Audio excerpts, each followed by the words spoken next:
Hello lovelies, I welcome you back to today's video and I greet you all according to the time you are seeing this video. So today I'll be talking about how long it takes to process your Canada PR. You could be in Canada already or you could also be outside of Canada. So if this sounds like what you love to watch, kindly watch to the end and don't forget to subscribe when you are done watching. Don't also forget to like, comment and share my videos. If you are a returning subscriber, you already know that I do appreciate you guys. So without any further ado, let's dive into the video.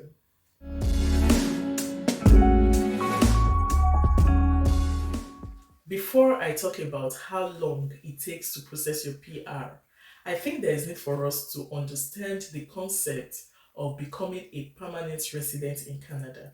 So if you're a PR in Canada, you have access to work, study, and live anywhere in Canada. Also, being a PR is just a step away from becoming a Canadian citizen. And again, you have access to social and health benefits if you're a PR here in Canada. It could actually take months or years to process your PR. For some persons, it took about 5 months, 8 months, 10 months to process their PRs, while for other persons, it took them years to process their PRs. So it all depends, okay? Every situation is not the same. In our own case, it took us about 4 years plus to process our PR.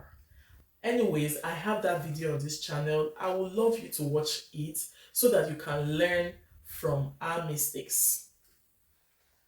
The pathway you choose determines how long it will take you to process your PR. There are different pathways to becoming a PR in Canada, but the fastest and the easiest of them all is express entry routes. Ideally, it takes about 6 months to 1 year to become a permanent resident in Canada if you are going through the express entry route.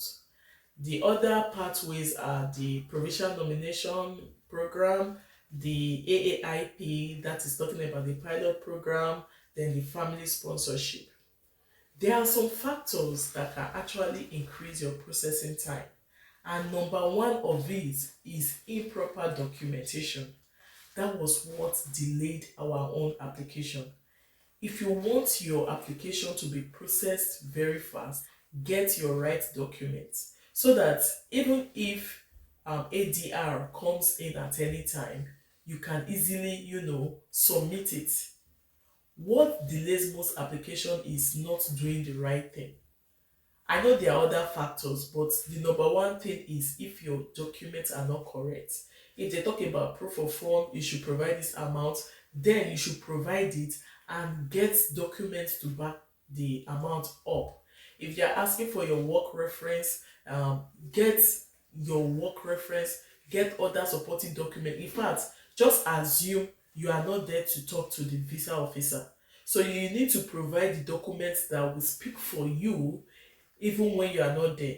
So when when the VO in charge of your application is going through your application, everything will just be easy for the person. Like, oh, this person provided this, provided that, and before you know it, you'll be giving your PR.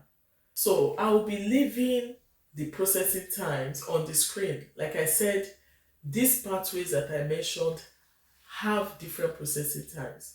So I will leave them on the screen and this will give you an hint on what to do when you want to apply for your PR. You need to go through all these pathways, know the eligibility so that you will know where you fall. Another mistake some people make is before they venture into any pathway or before they choose any pathway, they don't even do their proper research. They'll just go into it and they will at the end of the day they will start getting confused along the line. So if you are choosing express entry, know what it entails. If you are choosing family sponsorship, know what it entails. If you are choosing PNP, know what it entails before you go into it.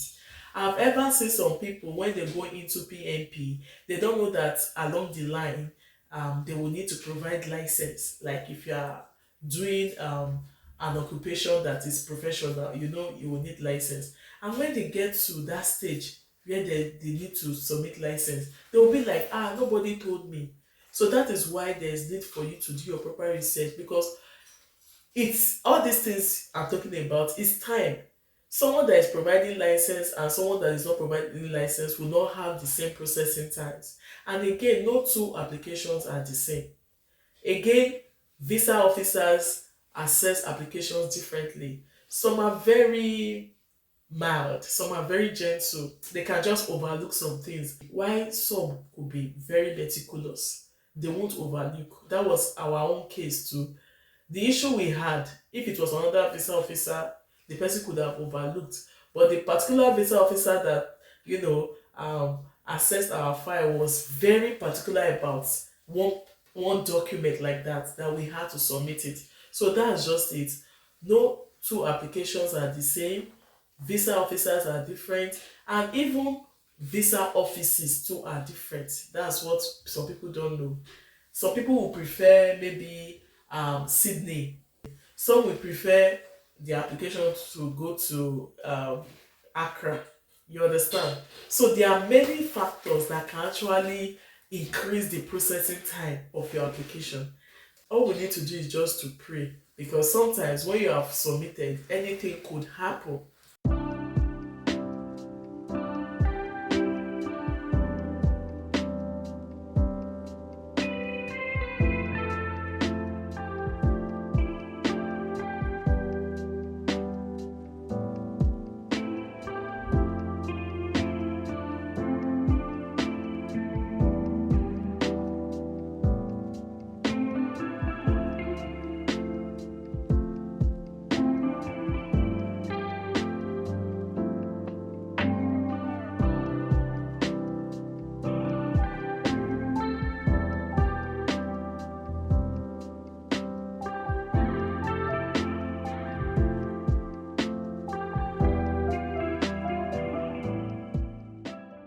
Thanks so much for watching, guys, and don't forget to subscribe, like, comment, and share this video. See you all in my next one. Bye.